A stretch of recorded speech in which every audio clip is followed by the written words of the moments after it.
राहीबाई पोपेरे यांना मी विनंती करतो की आम्ही आपलं मनोगत आपण या ठिकाणी व्यक्त करायचं आहे. नमस्कार, मी राहीबाई सोमा पोपेरे, राहणार कोमने, तालुका अकोले, जिल्हा अहिल्यानगर.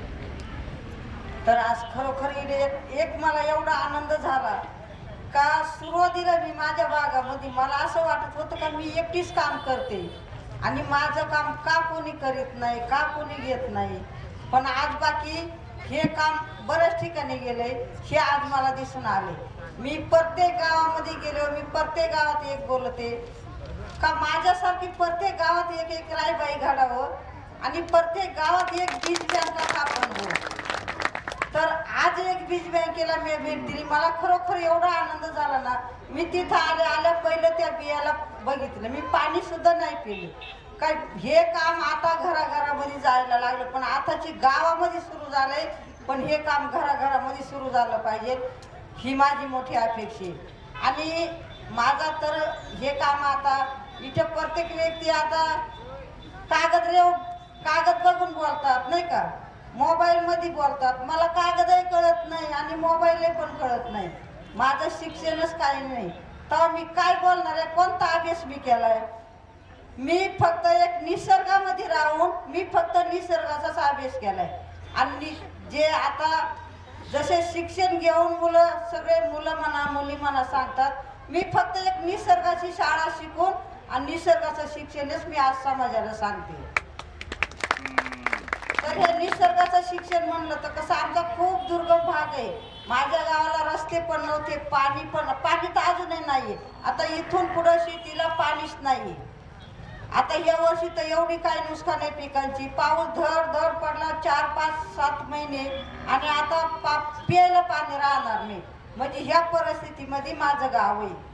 तर आता रस्ते झालेत, पण माझी जी शेती आहे आणि हे जे काम मी सुरू केलंय हे मी फक्त माझ्या अनुभवातूनच केलंय आणि मी माझ्या कुटुंबासाठी केलं. मी असं समाजात जाईल हे पण माहीत नव्हतं, कारण माझ्या गावापासून कोणी येईल आणि हे काम पुढे नेईल हे माझ्या स्वप्नातही पण नव्हतं. पण मी बाकी माझ्या कुटुंबासाठी, माझ्या घरासाठी मी माझ्या शेतामध्ये अनुभव घेतला, माझ्या घरामध्ये अनुभव घेतला. का घेतला का माझ्या घरामध्ये जेवढे जेव्हा हायब्रिड बेन आलं, केमिकल खतं आले, औषधं आले, तेव्हा माझ्या घरामध्ये आजार सुरू झाले. मग मला 10 किलोमीटर 20 किलोमीटर दवाखान्यात जावं लागायचं पाठीची बाळ बांधून. पण मी माझं बालपण आठवलं त्या टायमाला, कारण माझं बालपण सांगायला गेलं तर खूप सिंधुताई सपकाळचा माझा सारखाच परवाच आहे. माझं बालपण आम्ही 7 बहिणी होतो आणि एक बहीण 9 महिन्याची असताना आई गेली. आई वारल्यावर सगळं सांभाळ वडिलांनी केला. सांगायला कोण होतं? मामा पण नव्हता, मावशी पण नव्हती, कोणी नव्हते. फक्त आम्हाला एकटे वडीलच उरले होते मागं आणि गरिबी होती वडिलांची खूप. पण माझे वडील म्हणायचे, चोरी सिद्धडकीची लाज आहे, कामाची लाज नाही, मोला मंजरीची लाज नाहीये. मग आम्ही पैसे गुरवासर वळले, शेतामध्ये कामं केले, भरपूर कामं केली शेतामध्ये. मजुरीची लाज नसते आणि मी सगळं वडिलांच्या घरी पण सगळं केलं. आणि तेव्हाच वडिलांनी शिकवलं समाजात कसं राहायचं, कसं वागायचं, कसं काम करायचं. गरिबी असल्यामुळं वडिलांना शाळा नाही शिकवता आली, पण त्यांनी ज्ञान भरपूर शिकवलं. 4 महिन्याने 2 महिन्याने त्यांना वेळ भेटेल तेव्हा सगळ्या मुली जवळ बसवायचे आणि ते शिकवायचे समाजात कसं राहायचं, कसं वागायचं, कसं बोलायचं. गरिबी आली तर लाजू नाही, श्रीमंती आली तर माजू नाही. टाकीचे गाव सोसल्याशिवाय देवपणा येत नाही. चांगल्या कामामध्ये मरून निघायचं पण सरून निघायचं नाही. आणि हे संस्कार वडिलांचे होते. आम्ही 7 मुली होतो, आई नव्हती. जिथं दिलंय तिथंच राहायचं, माझ्या नावाला बटाने लावायचा. हे माझ्या वडिलांचे शब्द होते मुलींना. आणि हे शब्द कागदावर लिहून ठेवतात. मी एक शब्द मी माझ्या डोक्यात साठवून ठेवला आणि त्याचा वापर आता हा समाजापुढं करते.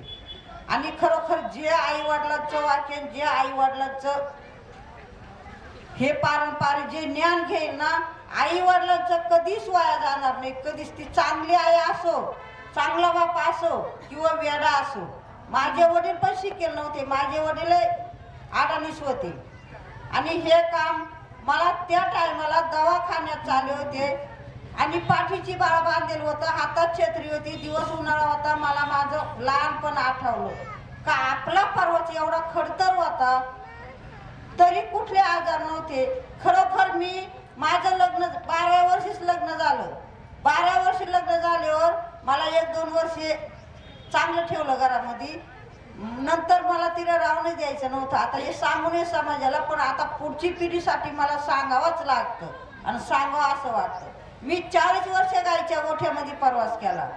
4 बाळांना जन्म गाईच्या गोठ्यामध्ये दिला, कारण मी गरिबाची मुलगी होते म्हणून. बरं का, चार बाळांना जन्म गाईच्या गोठ्यात दिला. संध्याकाळचं बाळ जन्मलं तर सकाळचं मी जेवढं रोजचं काम आहे ना तेवढं काम केलं. मला एक सुद्धा काम कमी नाही झालं का हे आज रात्री बाळ जन्मले, डिलिव्हरी झाले आणि आता हे काम आपण करावं. मला सगळं काम करावं लागलं. 7 दिवसापासून पाठीची बाळा बांधून मी शेतीमध्ये काम केलं. 3-4 किलोमीटरवर शेती, 5 किलोमीटरवर पाठीची बाळा बांधत 7 दिवसापासून आणि शेतीत काम केलं. संध्याकाळचं बाळ जन्मलं तर सकाळचं पाण्याला गेलं ना, आता नळ बिळ नव्हते आणि अजूनही नाही खेडेगावामध्ये. ह्या 2-4 महिने नळाला पाणी येते, परत हांडीनीच व्हावं लागत आहे. ह्या परिस्थितीमध्ये इरीवर जाता जाता इकडून जाताना तिकडून येताना किती बाया भेटायच्या. का ग तू काल डिलिव्हरी नव्हती झाली, कधी डिलिव्हरी झाली, म्हणजे अशा पाणीच्या वाटाना महिला मला विचारायच्या. मी सांगायचे बाई दुपारी झाले का 4 वाजता झाले का 5 वाजता असे मी आणल्या दिवशी झाले, दुसऱ्या दिवशी पाणीच्या वाटाना महिलांना सांगायचे. आणि मग त्या टायमाला दवाखान्यात जाताना मला माझं बालपण आठवलं का आपला पर्वत एवढा कठीण होता तरी कुठला आजार नव्हता.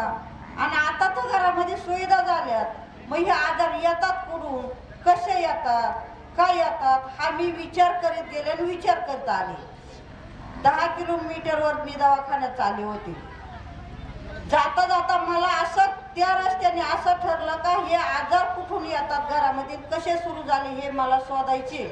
मी घरी दवाखान्यात गेले, दवाखान्यातून आले. दुसऱ्या दिवशी माझ्या शेतीमध्ये मी सगळी फिरले, शेजारची पण शेती पाहिली आणि एका आंब्याच्या झाडाखाली बसले माझ्या शेतामध्ये. बरं का, शेतामध्ये बसून मी असा विचार केला का आपल्या शेतीत आपण पहिलं कोणतं बी पेरीत होतो, आता कोणतं पेरितोय. पहिले शेतीला खत औषधं काहीच नव्हते, आता किती प्रकारचे खत देते, किती प्रकारचे फवारे मारतात. हा मी त्या बांधवापासून विचार केला आणि मग माझ्या लक्षात आलं की एक केमिकल खतांमुळं आणि औषधांमुळे हायब्रिड खाण्यामुळेच घरात आजार सुरू झाले. मी ठरवलं माझ्या घरातलं बंद करायचं. संध्याकाळी कुटुंब बसवलं आणि मी लागले बोलायला, हे हायब्रिड जे बेन आणतात ना हे अजिबात आणायचं नाही. केमिकल खत शेतात मारतात हे अजिबात मारायचे नाही.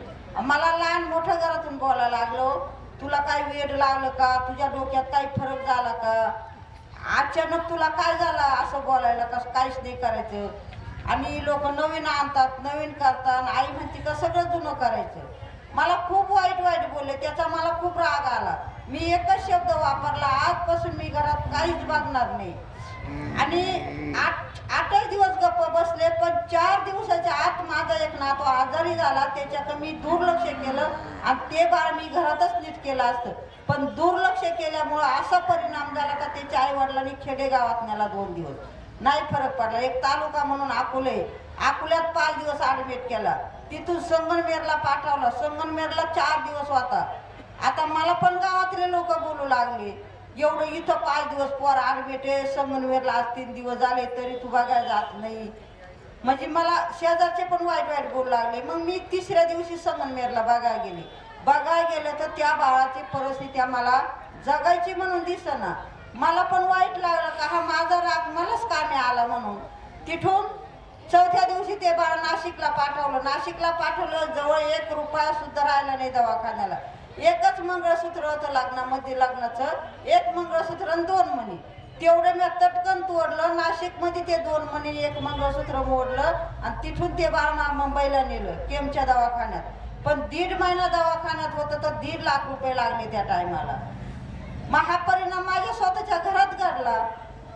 घरात घडल्यावर तिथून मला तिकून आल्यावर पिकाची शेती गहाण ठेवावं लागली. आवताचे बैल विकले, दुधाच्या म्हशी विकल्या, शेळ्या बकऱ्या विकल्या गेले.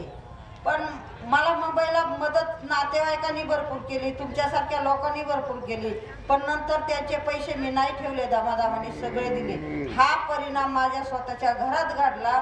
तिथून पुढं माझं कुटुंब मी सांगेल तसं ऐकायला लागलं. मी सगळं सेंद्रिय पद्धतीनं करायला लागले. सगळं गावठी बी गोळा केलं. माझ्याकडं काही बी होतं काही मी गोळा केलं. कोणाकोणी एक बी आणली, कोणाकोणी 2 आणले, कोणाकोणी एवढे दाणे आणले. त्याचा मी वाढवा करून माझ्या पद्धतीनं सेंद्रिय पद्धतीनं करून खावं लागले. मग मी नातेवाईकांना सांगायचे, बचत गटाला सांगायचे, पण मला चांगलं कोणी म्हणलं नाही. काहीतरी वेड लागलंय, काहीतरी वेड्यासारखं काही सांगायचं लोकांना, काही फिरायचं. पण मला इकून जर नाव ठेवलं ना का मी इकडं फिरून उभी राहायची, पण मी परत कोणाला बोलले नाही का खरोखर हे आहे. नंतर हे काम मग मी ऊसतोडी कामदार होते, त्याच टायमाला हे काम मी सुरू केलं. पण मला समाजात लहानपणापासून काहीतरी अपेक्षा काम करायची होती, पण मला कोणाच्या घरी नाही. मला शेत आणि घर एवढंच माहिती होतं, आणि माझं माहेर सासर तेच गाव, कुठं जाणार आहे आणि काय समाजात मी काम करणार आहे. पण माझ्या मनाची दडदड होती. मी ऊसतोडी कामदार होते. ऊस तोडून गेले का त्याच टायमाला रोपं तयार करू लागले, डोक्यावर पाणी वाहून रोपं तयार करून हळदी कुकाला एक एक रोप देऊ लागले. त्याच्यानंतर बचत गटाला द्यायला लागले, पाऊस पडलो. त्याच्यानंतर हळदी कुकू घेऊ लागले. हळदी कुकाला मी एक एक रोपच वाण म्हणून देऊ लागले. बाईप संस्था तिथे बचत गटांबरोबर काम करायला आली आणि मी त्यांना त्यांच्या मार्फत रोपं देऊ लागले. मग मला त्याच्यातून 4 रुपये भेटू लागले. मग मला अजून काम करायची ऊर्जा आली. याच्यातून रोपं भेटत आहेत ना. 5 वर्ष मी रोपं दिले हळदी कुकाला आणि आता बियाचे पाकिट देते. मी कुठलं बाजारचं वाण म्हणून महिलाला देत नाही. पण पहिले कार्यक्रम 2-4 माझ्या गावात घेतले. रायमावशी काय देते, फक्त बियाचे पाकिट. आता मी बाहेर गावाला कार्यक्रम घेते किंवा बाहेर गावच्या महिला हळदी कुकाला माझ्या इथं बोलते, आणि मी जोपर्यंत आहे तोपर्यंत बियाचेच पाकिट देणार. 10-5 जातीचं बी भरायचं, 2-2, 4-4 बिया भरायच्या आणि ते बी हळदी कुकाला वाण म्हणून द्यायचं. का तर आपण किती मोठं वाण घेतलं तर ते कधीतरी ते नाहीच होतं. पण हे हळदी कुकाचं वाण त्याच्यातलं जरी 4 बी जगलं आणि 4 बियाचे येल वाढतील ना, तसा हा हळदी कुकाचा कार्यक्रम सुद्धा वाढत जाईल आणि याचा सुद्धा महिलाला काहीतरी आपल्या बाळाला फायदा होईल. ह्या दृष्टीनं मी हळदी कुकाला ते वाण देत असते. आणि मग हे काम करून ती बाईप संस्था तिथं आली आणि मी फक्त बी लावायला चालू होते शेतामध्ये. रोपानिमित्त त्यांची माझी ओळख होती. ते माझ्याकडे आले. मी डोक्यावरची टोकरी खाली उतरून ठेवून लागले अशी गप्पा मारायला. मावशी कुठं चालाय म्हणले, पाऊस पडले चालाय शेतात बी लावाय. कशाचे सांगा ना नाव. म्हणले अहो एवढे कुठं तुम्हाला नाव सांगू. मग त्याने मला विचारलं हे कोणत्या बाजारातून आणले मावशी. म्हणलं बाजारचं नाही, हे पारंपरिक घरचं आहे आणि जुनं आहे आणि गावठी आहे. मग ते म्हणे लोक नवीन आणतात, नवीन करतात, तुम्ही काय हे ठेवलं. मी थोडंसं माझ्या नाताचा अनुभव किंवा घरातला अनुभव त्यांना सांगितला. आणि मग त्यांनी जितीन साठे म्हणून पारनेर तालुक्याचे ते आहेत, त्यांनी ह्या कामाचे का हे काम जगाच्या उपयोगाचे, हे काम जगासमोर न्याय पाहिजे.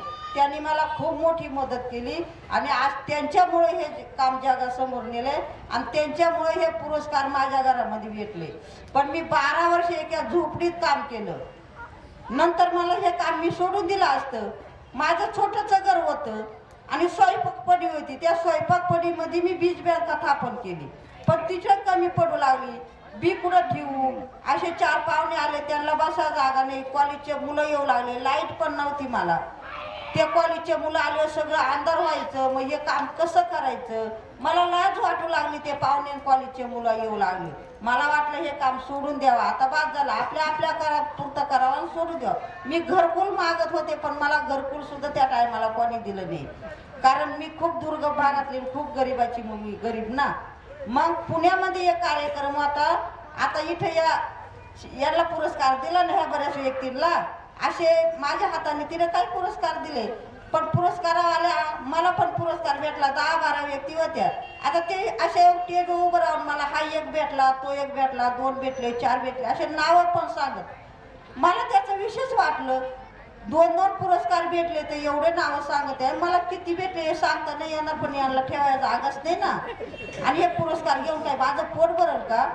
आणि हे पुरस्कार मी खरंच अशी बोले, ठेवायला जागा नाही. उंदरा मांजरांनी लोटून संध्याकाळचं नेलं का सकाळचं तो फुटून जातोय आणि दुसऱ्या दिवशी मी बाहेर पण फेकून देते. आणि खरंच 101 पुरस्कार मी फेकले असतील, 100 फेकले असतील, खरे गत नाही ती. मग हे काम समाजासाठी सुरू केलंय. म्हणलं हे म्हणतं करू मदत, ते म्हणतं करू मदत, कोणी मदत करीत नाही. आणि माझ्याकडे पैसे असतं तर मी शेड तरी बांधला असतं, पण इथून पुढे हे काम मी सोडून देणार आहे म्हणून. त्या ठिकाणी चंद्रकांत दादा पाटील होते. ताई हे काम जगाच्या आरोग्याचं आहे म्हणे, मी एक घर आणि एक बीज बँका बांधून देतो, पण हे काम सोडू नका. म्हणले मला जर ते घर बांधून दिलं, मला नको घर देऊ, मी हाय त्या झोपडीत राहील, पण माझ्या आलेल्या पाहुण्यांना आणि आलेल्या विद्यार्थ्यांना दिलं बांधून जलंभर नाही उपकार विसरणार. खरोखर त्याने 1 महिन्यामध्ये मला एवढं मोठं घर बांधून दिलं ना.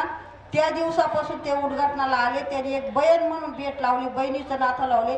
मी प्रत्येक रक्षाबंधनला BHS लाख्या बनवते आणि प्रत्येक रक्षाबंधनला जवळजवळ हातात 2 माझ्या लाख्या बांधतील ना, तेव्हा ते दुसऱ्या लाख्या बांधतात. आणि ह्या वर्षी मी स्वतः पुण्याला लाख्या बांधायला गेले होते रक्षाबंधनच्या दिवशी. तर आता माझ्याकडे किती कॉलेजचे मुलं येतात, किती पाहुणे येतात, तरी त्यांची सगळी सोय झाली. एक पुरस्काराने एक रूम पुरस्काराने भरून आता दुसरा रूम भरलाय. आणि किती काही पाहुणे आले तर बसत्या. माझ्या घरामध्ये रांगोळी बियाची काढल्या जाती, लाख्या बियाच्या बनवल्या जातात, गणपती बियाचा बनवल्या जातो. आणि आता त्यांना लाखी बांधायला लागल्यापासून रक्षाबंधनला महिनाभर लोक लाख्या बांधायला येऊ लागली. त्या बियाच्या लाखीचं असं वैशिष्ट्य दिलं म्या, आपल्या बहिणीनं आपल्याला 500 रुपयाची लाखी बांधली तरी हातात ठेवतो, कुठंतरी फेकूनच देतो. पण ते 4-5 जातीचं बी घ्यायचं, 10-12 जात आपल्याला जशी बनवते तशी त्याची लाखी बनवायची, ती बहिणीनं भावाच्या हातात बांधायची, ते हातात ठेवायची, तर ठेवायची, ते बी कुठंतरी मातीत रुजवायचं. त्या बियाचं आयुष्य वाढेल तसं लाखी बांधणाराचं सुद्धा आयुष्य वाढेल. त्या बियाचा येल वाढेल तसं लाखी बांधणाराचा सुद्धा येल वाढेल. ही संकल्पना करून मी आता बऱ्याच गावांमध्ये, मी शाळेमध्ये, आता शाळेची तर कधी पायरी नाही गेल, पण आता मोठमोठ्या कॉलेजवर जाते. मग हे मी सुद्धा मुलींना हे सांगते. आणि मला तर नाही शाळा शिकता आली, पण मी कॉलेजच्या मुलांना सांगते, तुम्ही नुसतं पुस्तकाचं ज्ञान घेऊ नका, तुम्ही निसर्गाचं सुद्धा ज्ञान घ्या, ह्या काळ्या मातीचं सुद्धा ज्ञान घ्या. आजकाल सगळे पैशा मागं लागले, मोठमोठ्या नोकऱ्या वागतात नाही का. आणि नोकरी आपण नुसता पैसाच कमवून पैसा खाऊ का? नाही खाणार. जोपर्यंत गावठी खाणं होतं तोपर्यंत ह्या रूममध्ये जर एखादी मुलगी डिलिव्हरी झाली ना, भीतीच्या त्या बाजूला माहिती होत नव्हतं. आणि आता मला ह्या मुलांचं खूप कौतुक वाटलं. कुठलीच इंजेक्शन नाही, कुठलं काही नाही. नाहीतर आता आहेत पहिल्या महिन्यापासून दवाखाना, गोळ्या, औषधं, काम नका करू, वजन नका उचलू, तरी तिचं शिथिल. आणि शिथिल झालंय की हॉस्पिटलमध्ये तर बाळ गेलं दुसरीकडे ठेवायला काचात, का तर त्याचं वजन कमी येते. बाळ एका हॉस्पिटल दवाखान्यात आणि आई एका दवाखान्यात. मग हे का होऊ लागलं व का घडू लागलं? प्रत्येक क्षेत्रात काम करता याच्यात का कोणी विचार करीत नाही? ही काळी माता, काळी आई आपली अन्न देती माता आहे, तुमची आमची सगळ्यांची माता आहे ती. तिच्यावर किती विषारी औषधं देतात, किती विषारी खत देतात, वरून तणनाशक मारतात. तणनाशकाने जिवंत गवत मरत आणि आपला पण तो जीव आहे ना. मग ते पाणी, त्याच्यावरून पाणी सोडायचं, ते पाणी आपल्या विहिरीत जातं, आपल्या नदीत जातं, ते पाणी आपण पितो. मग हे कशाने आजार वाढले? आणि फुकट या सरकारांनी बाटल्या काढल्या काय विसरल्या होत्या का पहिल्या? मग आपण इथून पुढं प्रत्येक क्षेत्रात काम करतात. मला ह्या कामामध्ये पहिला विरुद्ध घरातून झाला, दुसरा बचत गटातून, कंपनीवाल्यांकडून, दुकानवाल्यांकडून, कृषी सेवकांनी मोठा विरोध केला. व काय करायचं ऐकत ती केव्हा शिकलेली, आपण शिकलोय, आपलं संशोधन झालं, आपल्या डिंगऱ्या झाल्यात. पण मी बाकी खंबीरपणे उभी राहिले. तुमच्या डिंगऱ्या कवा ना कवा इकडंच वळायला लागतील. आता मोठमोठ्या कृषी केंद्रावर मला बोलवतात, आता कुलगुरू मला बोलवतात. पण माझ्यापाशी काय आहे? माझ्यापाशी फक्त या काळ्या मातीचंच ज्ञान आहे. मी ह्या निसर्गामध्ये राहिले, निसर्गामध्ये वाढले. मला ह्या निसर्गाने शिकवलं, ह्या पानं फुलांनी शिकवलं. आणि ते शिक्षण आज मी ह्या पुढच्या पिढीला द्यायचे. पण माझी एक हात जोडून विनंती आहे शेतकरी बांधवांना, का ही काळे आई आपली वाचवा आणि हे देशी बेणं वाचवा. हे देशी बेणं जर नाही वाचवलं आणि ही काळे आई नाही वाचवलं तर आपली पुढची पिढी काय करणार आहे? हो, काय करणार आहे पुढची पिढी? आज आपण चांगलं तर पुढची पिढी माती चांगली तर अन्न चांगलं, अन्न चांगलं तर आज आपण चांगले ना, आपण चांगलं असलं तरच पुढची पिढी चांगली घडणार आहे. मग हे कामं सुरू केली पाहिजे. आपण रानभाज्याचं संवर्धन केलं पाहिजे. मगाची या सरांनी सांगितलं का पहिलं तेल होतं, पहिल्या भाज्या होत्या. अहो पहिलं तेल सुद्धा भेटत नव्हतं भाज्यांना, पण तेव्हा रानभाज्या होत्या, तेव्हा हे औषधी पडत नव्हतं त्याच्यावर. ती भाजी नुसती वटीत आणायची. एखादी आजीबाई कामाला गेल ना, कशाची वटी भरून भाजी आणायची, ती नुसती पाण्यामध्ये दिवस मीठ मिरची टाकूनच भाजी करायची. पण त्या भाजीला एवढी चव होती ना, आता तेलात तळलेल्या भाज्याला चव नाही. आणि रानभाज्या आपण शेतामध्ये ठेवल्याच नाही, पण एक एक रानभाजी एक एक औषधी वनस्पती होती. हा, ती आपल्याला भेटतच नाही. कारण जंगलामध्ये जेवढ्या रानभाज्यात ना, तेवढी एक एक औषधी वनस्पती आहे. पण तिचं बी आपण ह्यात तणनाशक सगळं वाटोळं करून टाकले. मग जिवंत बी नाही राहिलं मातीमध्ये, आणि ते अन्न कशी चांगली देणार आहे आपल्याला, कशी चांगली देईल. आता माझं तर काम, लोक म्हणतात भरपूर मोठं झालं, एवढले पुरस्कार, त्या पुरस्काराचे मला नावही सांगता येणार नाही, मी सांगतही नाही. पण मी आज म्हणते हे पुरस्कार माझे नाही, हे पुरस्कार सगळे या काळ्या मातीचे आणि माझ्या शेतकरी बांधवाचे ते बियाचे. लोक म्हणतात काम मोठं झालं, पण आताची या कामाची सुरुवाती झाली गावागावामध्ये. ज्या टायमाला प्रत्येकाचं ताट विषमुक्त होईल त्या टायमाला मी म्हणत माझं काम खरोखर मोठं झालं म्हणून. आणि याच्यासाठी तरुण मुलांनी सुद्धा याच्यामध्ये सहभागी झालं पाहिजे. आणि ही माती वाचवली पाहिजे, जंगली झाडं वाचवली पाहिजे. जंगलामध्ये कुठलं पाणी घालितोय हो, कुठलं पाणी आहे, काहीच नाहीये. पण त्याला निसर्ग वाचितोय. उन्हाळ्यातले उन्हाळ्याचे झाडं, पावसाळ्यातले पावसाळ्याचे झाडं, उन्हाळ्याची पण रानभाज्या आहेत. पण त्या आताच्या लोकांना पिढीला माहीतच नाही. आम्ही पाऊस पडलो 4 महिने रानभाज्या खातोय, आणि ती रानभाजी एक एक औषधी वनस्पती. उन्हाळ्याची सुद्धा 4-5 भाज्या आहेत. घाईपताचा कोंब निघतो खालून, त्याला कोणी भाजी खाईल का, मोठ्या घरातला माणूस. पण ती भाजी औषधी वनस्पती आहे. कोंब निघाला का त्याची बारीक बारीक किसाच्या ते उगवून त्याची भाजी बनवायची. गायपाताचा कोंब उंच जातो, त्याला शेंगा येत्या, त्याची भाजी बनवते. भोकरीचं झाड आहे, त्याला कवळे पानं आले, त्या पानांची भाजी बनवायची. ती एक मोठी औषधी वनस्पती आहे. परत तिला भूकला फळं आले, कवळ्या फळांची भाजी होते. मग हे आज आपण खातोय का?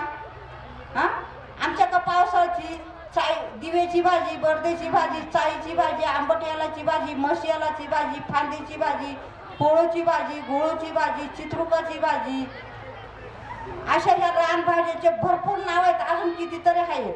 आणि एवढ्या रानभाज्या आम्ही पावसाळ्याचं खातो. तर जे ग्रामीण भागामध्ये डोंगर दऱ्यात बाई आहे ना, ती अजून सकाळपासून संध्याकाळपासून कंटिन्यू काम करते. तसं शहरातल्या बायांना नाही होत.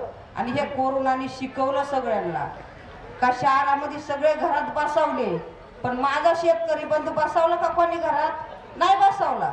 आमच्या ग्रामीण भागामध्ये कोणी मास्क लावला नाही, कोणी कोणच्या घरी जायचं बंद झालं नाही. फक्त बाहेरचं माणूस आलं का तेवढून आम्ही बाहेर गेलो मग मास्क लावायचे. आणि मला तर माझ्या इथे यायचे तेवढे यायचे. नंतर गाव आलेली अडचण आणली का तू बीज बँका बंद कर. म्हणजे मी कशी बंद करू, लोकांना का येऊ नका, तुम्हाला काय करायचं ते करा. मग त्यांनी पेपर छापला, जे बीज बँकेला भेट देईल ना त्याला 5,000 रुपये दंड होईल. तेव्हा महिनाभर लोक बंद झाले होते. मी नाही केले, पण ते गाववाल्यांनी केले, कारण मला बोलता येत नव्हतं तिथं. तेव्हा 1 महिनाभर बंद होते. आणि जो शेतकरी उन्हातानामध्ये काम करत होता ना, त्याची पूर्ण ह्या घामातून निघून जात होती नाही का. आणि जे पैशावाले होते ते दवाखान्यात ऍडमिट झाले, त्यांचा पैसाही गेला आणि माणूसही गेला. शहरातून आले ते खेड्यामध्ये, हे याला पूर्ण होईल, यांच्या घरातले माणसं, ते माणसं बाहेर झाली ना, एखाद्याला कोरोना झाली असत. अहो तेव्हा काय सर्दी खोकला आला का झाली कोरोना, ती काय कोरोना होती काय. हा, मला नागिन झाली होती त्याच टायमाला, आणि त्या नागिनीनं महिनाभर असा खव खव खव खव करत होता. महिनाभर मला माहित नव्हता हा नागिनीला खव खव करते. लोक म्हणून नागिन झाली का कोरोना आली. आणि मला त्याच्यामध्ये माझे बरेच नातेवाईक गेले. मी महिनाभर आजारी होते. मी म्हणा कोरोनाने महिनाभर माणूस जगत नाही, मी कशी काय जगली. पण आमच्या साहेबांनी इथं जागा नाही तिथं जा, मावशी तू दवाखान्यात जाय, मावशी तू दवाखान्यात जा, तुझी समाजाला गरज आहे. म्हणजे आता समाजाला जे द्यायचं ते दिलंय. शेवट मला एका दवाखान्यात लावलं, मोठ्या ACBT म्हणून आहे. सगळ्या तपासण्या केल्या, फक्त बीपी निघाली का तर माझी बहीण जी 9 महिन्याची होती ना आई वारली, तिचा कोरोनामध्ये नवरा गेला आणि त्या टेन्शननं मला बीपीचा आजार झाला, नाही तर कुठलाच आजार नव्हता, फार कुठलाच. सगळ्या तपासण्या केल्या, फक्त बीपी निघाला. आणि कुणी का गेली कोणा मावाला घसा खाऊ खाऊ खाऊ खाऊ कर, मी कोणालाच सांगत नसं, जेच तिच्या जीवाचं बिहाव यावं कोणला तरी. घसा काय मी खाऊ खाऊ करतो, पण महिनाभर कसं काय. मग एका माणसाने असंच म्हणजे या भाऊन सारखाच आता जवळचा होता, त्याने मला फोन केला, काय चालेल कसं चालेल. म्हणले बाबा मला नागिन झाली होती, त्या नागिनीनंच पोटात आग पडली आणि तो कसा खाऊ खाऊ करता, मी कुठे गेले नाही, काहीच नाही, दवाखान्यात नाही, कुठं नाही. ते म्हणे कसं म्हणले न खाऊ खाऊ करताय, मग ते कशी. मग तो म्हणला का ती नागिन झालती ना, तिनं कसा खाऊ खाऊ करते. तेव्हा माझ्या डोक्यातलं ती कोरोना गेली बर का. नाही तर मी म्हणा कोरोना तर मला झाले 1 महिना झालं आणि मी कशी मरण कसा खाऊ खाऊ करते हा कोणालाच सांगेना. तर आपण इथून पुढे रानभाज्या सुद्धा वाचवल्या पाहिजे. आपले भरड धान्य काय, आपले मिलट काय आहे हे सुद्धा वाचवलं पाहिजे. आता इकडे ज्वारी बाजरी पिकत असेल ना भरपूर, मला तर सगळा ऊसच दिसला हो इकडे. मग ऊस करून ऊस पिकवून आपण ऊसाच्या भाकरी करून खाऊ का चपात्या करून खाऊ का नुसती साखरच खाऊ. मग आपलं जे मेन खाणं हे का नाही आपण शेतकरी करीत. आमच्याकडे शेती थोडी आहे आणि सगळे वरच्या पावसावर पाणी नाही. पण हे पा नागली आहे, वरई आहे, भात आहे, तो खुरासणी म्हणतात खुरासणी आहे, उडीद आहे, थोडं थोडं जास्त नाही, तूर आहे, भुईमूग आहे, ह्या टायमाला गहू आहे, हरभरा आहे, वाटाणा आहे, मसूर आहे, काळा वाटाणा आहे. मग आपण का पिकू नाही ते पिकावलं पाहिजे ना. आपले धान्य ज्वारी असेल बाजरी असेल ती झाली 10 पोती जास्त, ती 2 आणि 4 वर्ष साठवून ठेवून खाता येते ना. हा पैसा ही ऊस पिकावला, किती साखर पिकावली ती आपल्याला खाता येईल का. आणि आज आता हॉटेलमध्ये जातं, या भाऊनी सांगितलं मागाची हॉटेलमध्ये काय परिस्थिती येते. आणि मी हॉटेलमध्ये मी फक्त आज मला उपवास होता ना, आज डबा नाही आणला बरं का.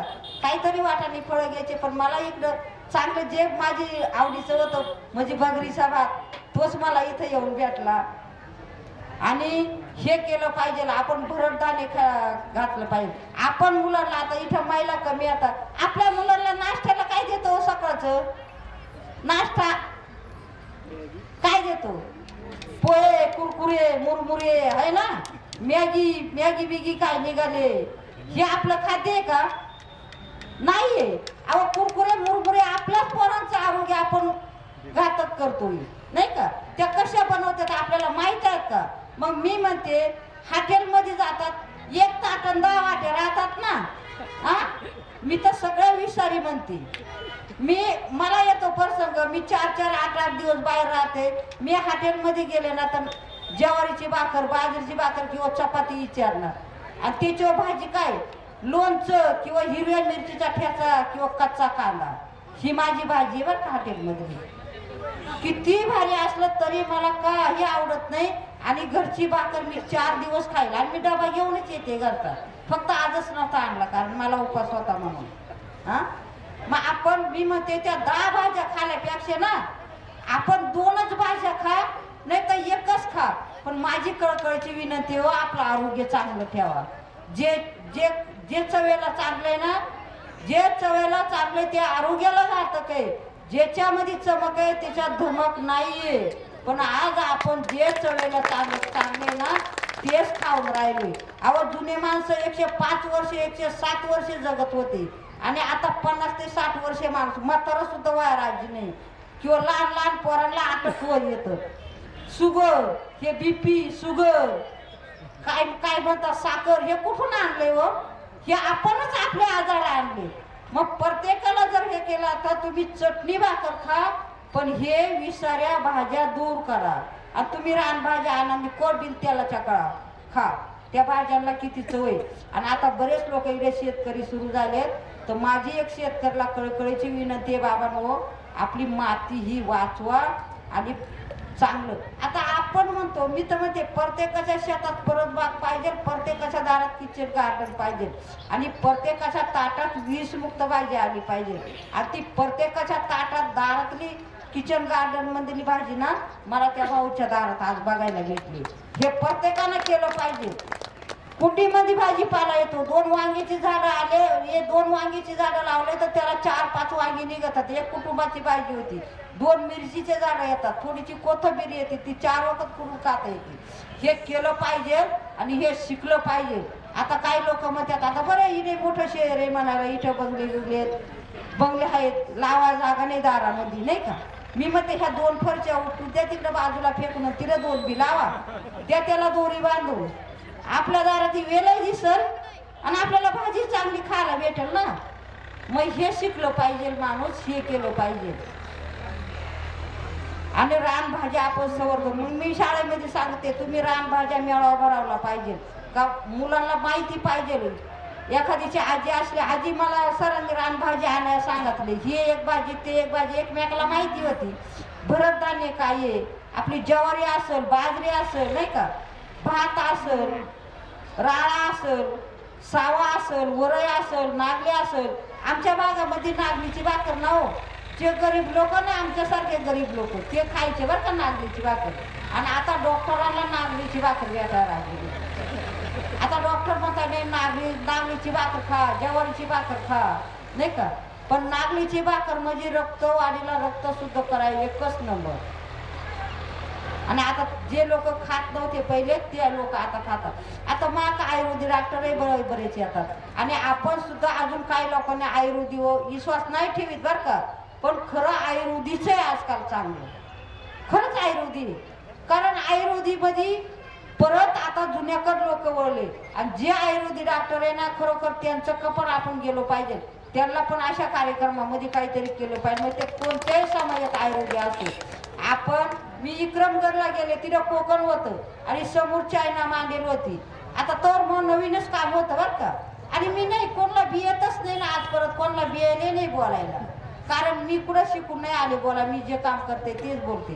कॉलेजचे मुलं होते, एक शेतकरी होते, मला वाटलं सगळे कॉलेजचे मुलं आहेत तिथं. पण समोर चायना मांडेल होती आणि तिथं मोठमोठे डॉक्टर होते तिथं बरं का.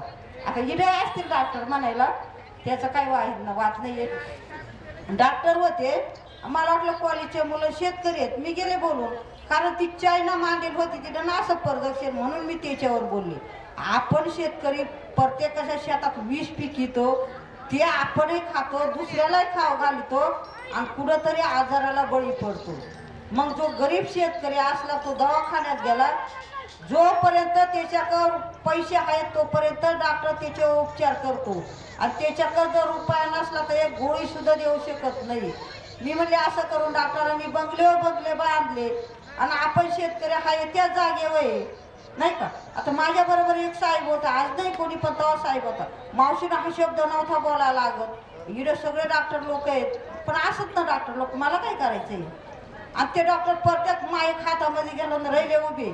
कावा कुफाचित बाळ का जन्माला येतात, कावा आटोक आजार का येऊ लागले, बाळ का काचा ठेवू लागले. पण नशीब तिला प्रश्न उत्तर त्यांना भेटले माझ्याकडे. प्रत्येकाला मी प्रश्न उत्तर दिले. आणि त्याच्यानंतर लोणीला गेले, सगळ्या महाराष्ट्रामधले जे चांगले डॉक्टर आहेत ते तिथं. आणि ते मला म्हणे हिंदीतून बोला नाही तर इंग्रजीतून बोला. म्हणले मी महाराष्ट्रातलं मराठी माणूस आहे, मी हिंदीने आणि इंग्रजीने बोलणार, मी मराठीच बोलणार आहे. मला दिलं बोलून तर द्या, नाही तर मी अशी जाईल. म्हणलं मला काही फरक नाही. आणि मग ते काही होते मराठी ते लागले बोलाय. ते मला विचारत हे काय झाले, आजार कसे वाढले, कुपोषित बाळ कसे झाले. मग तिथं बाकी मी उलट बोलले, तुमच्या डिंगऱ्या काय काम करतात म्हणलं. तुम्ही मला विचारतात, मला ह्या मातीचं ज्ञान विचारा ना. मी ह्या मातीचं ज्ञान गेले, मी डॉक्टरांचं ज्ञान गेलं नाही. तुमच्या डिंगऱ्या काय काम करतात म्हणले.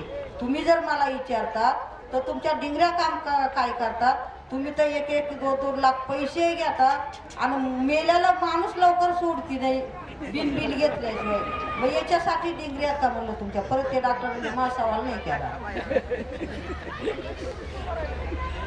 तर आता हे फोटो भरपूर घेतात. एखाद्याला प्रश्न विचारायचा असेल तर विचारूया. सगळ्यांपेक्षा मी जास्त बोलले, कारण मी सगळ्यांपेक्षा लहान आहे, तरी सगळ्यांपेक्षा बोलणं जास्त बोलले. आता लोक माझं फोटो घेतात, मी म्हणते माझं फोटो नका घेऊ, पण माझे विचार घराघरामध्ये घ्या.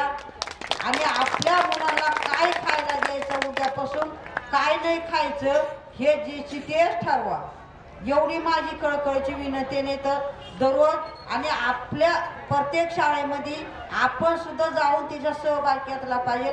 रानभाज्या काय काय ह्या रानभाज्याचं संवर्धन केलं पाहिजे, भरड धान्याचं संवर्धन केलं पाहिजे. जे आपलं जुनं ते सोनं आहे ना मागं, हे शेतकऱ्यांनी पुढं आणलं पाहिजे. आणि हे आता इथं सगळं जुनंच दिसतंय, पण याच्यावर धान्य म्हणून आपण जे आपला खाद्य आहे ना, हेच पुढं आणलं पाहिजे. एखाद्याला प्रश्नाचं विचारून घ्या, माझ्याकडून एखादा वाईट शब्द गेला असेल तर तो मला माफ करा, आणि एखादा चांगला असेल तो घराघरामध्ये घ्या. धन्यवाद. सगळ्याला आजी टोल मारलेत. माझ्यासारख्या महिला भगिनी आहेत आणि बरेच औषधी वनस्पती आहेत, त्यांना पण मी शुभेच्छा देते. असंच माझ्यासारखं यांचं काम अजून पुढं वाढो आणि याचा समाजाला फायदा हो अशी शुभेच्छा देते. थांबते. धन्यवाद.